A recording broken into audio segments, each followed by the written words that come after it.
নমস্কার সবাইকে। আমি পম্পা রান্নাঘর উইথ ব্লগে তোমাদের স্বাগত। আজ করব ক্রিসপি পটেটো। তার আগে বলে রাখি, তোমরা চ্যানেলে প্রথম হলে প্লিজ চ্যানেলটাকে সাবস্ক্রাইব করে পাশে থাকা বেল আইকনটি প্রেস করে রাখো, যাতে করে আমার এরকম নিত্য নতুন রান্নার রেসিপি প্রথম তোমাদের কাছে গিয়ে পৌঁছয়।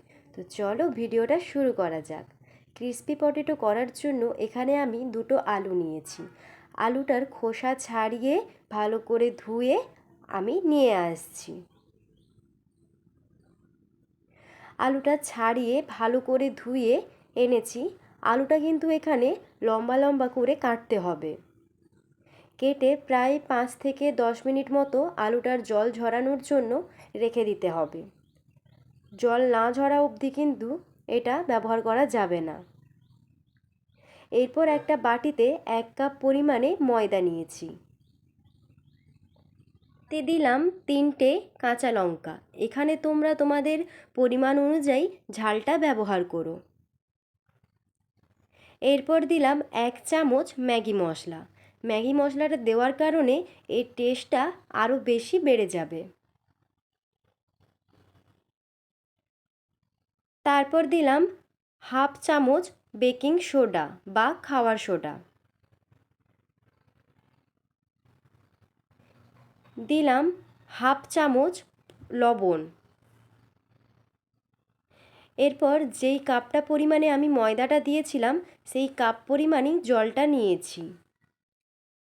জলটা নিয়ে একটা চামচের সাহায্যে ভালোভাবে একটা ব্যাটার তৈরি করে নেব। প্রথমেই পুরো জলটা আমি দিইনি, তাতে করে ব্যাটারটা পাতলা হয়ে যাওয়ার সম্ভাবনা থাকে। অল্প অল্প জল দিয়েই ব্যাটারটা করতে হবে। ব্যাটারটা খুব বেশি পাতলা বা খুব বেশি মোটাও হবে না। এরপর বাকি জলটা দিয়ে আমি আরও একবার ভালোভাবে নাড়িয়ে নিলাম।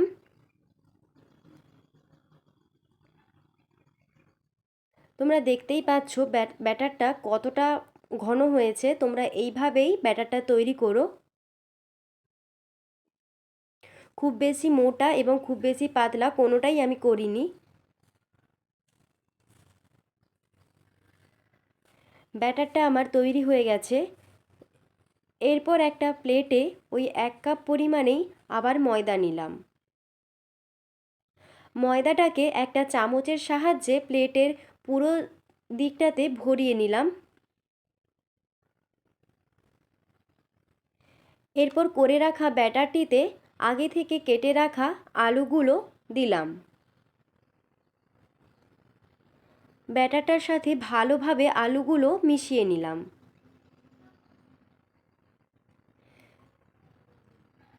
ওই আলুটাতে আগে থেকে করে রাখা ময়দাটার ওপর দিয়ে দিলাম।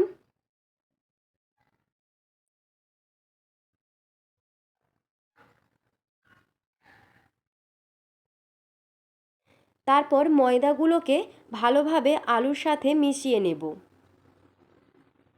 এটা কিন্তু হালকা হাতেই করতে হবে, না হলে তেলে দেওয়ার পর এর যে একটা ভালো আকৃতি, সেই আকৃতিটা আসবে না।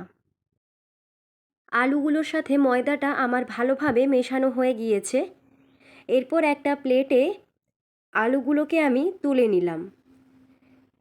এরকম অনেকগুলোই আলু তৈরি করে নিয়েছি আমি। এরপর গরম তেলে আলুগুলোকে ভাজতে হবে। তেলে আমি আলুগুলো দিয়ে দিলাম। তেলে যখন আলুগুলো ছাড়বো, গ্যাসের ফ্লেমটা লো থেকে মিডিয়াম ফ্লেমে রাখতে হবে। একদম হাই ফ্লেমে রেখে দিলে আলুর ওপরটা ভাজা হয়ে যাবে কিন্তু ভেতরটা কাঁচা থেকে যাবে।